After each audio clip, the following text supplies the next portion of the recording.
Protect your DNA. BioPQQ can promote formation of new mitochondria. Infowarsstore.com. We often hear the phrase, I was just following orders, I was just doing my job. Well, that's not really flying anymore because we see this, a guilty verdict for a 94-year-old Auschwitz Nazi guard. The former SS sergeant who served as a guard at Auschwitz has been found guilty of more than 170,000 counts of accessory to murder on allegations that he helped the Nazi death camp kill more than 1.1 million Jews and others. He said he was ashamed and he was aware Jews were being killed but did nothing to try to stop it. So this is a good lesson for people to learn, not only that you will have guilt later on in life. I mean, the guy's 94 years old, he still feels guilty about this, but also that your crimes will catch up to you. Sooner or later, God will cut you down, and that's exactly what this guy is feeling. And I hope this would be a lesson to people who are involved in government. Of course, you know, not too many stories nowadays about putting people in ovens, but there's plenty of tyranny going on in the government, but people are starting to push back from this. And we see this story right here. Dozens of State Department officials just revolted against Obama's Syria policy. At least 51 mid to high level State Department officials have signed a dissent channel cable breaking with President Obama's policy on Syria and calling for U.S. airstrikes on the regime of Syrian President Bashar Assad. The cable was provided to several news outlets on Thursday, including the New York Times and the Wall Street Journal. But the point about this is that people are saying, like, no, enough is enough. As I mentioned earlier, people in the military saying hashtag I did not join, referring to the situation in Syria. And of course, we're not saying Assad's a good guy. We're not cheerleading for anything like that. But you have to look at what happened in Libya. You know, we came, we saw, he died. Are the American people any safer now that Gaddafi is gone? Absolutely not. Gaddafi wasn't a good guy, but he was a regional issue.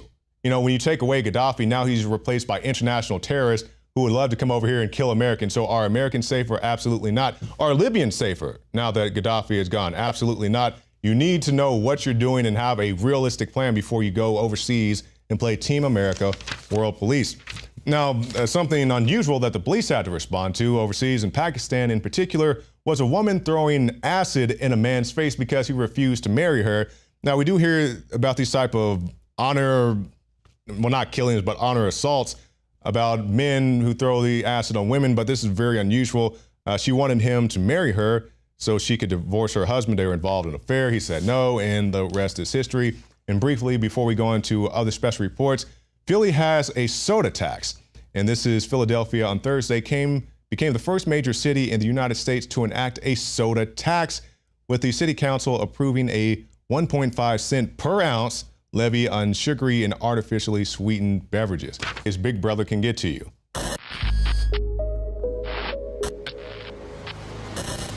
The globalists have controlled the mainstream media for a long time, but now they're expanding, making the weaponization even more vicious and deceptive. All the major networks are state-run. We are partnering this year with the NFL. The NFL has become a political weapon against the Second Amendment and pushes Obamacare. MSNBC tells us that our children belong to the state. We have to break through our kind of private idea that kids belong to their parents or kids belong to their families and recognize that kids belong to whole communities. The brainwashing media machine has been turned up on high, and it's time for humanity to double down on the true people's media and strike back against the tyrants that are destroying our civilization with their lies and fraud. We are the resistance. You are the resistance. You are the Infowar. It is more important than ever to realize that we are not the alternative media. We are the true media. The establishment dinosaur press is dying. We are in an information war, and we are losing that war. Join us at InfoWarsNews.com and PrisonPlanet.tv. Members can share their memberships with up to 11 people. By subscribing, you will literally be buying war bonds in the info war to expand our operation in the face of the tyrants. Join us at PrisonPlanet.tv.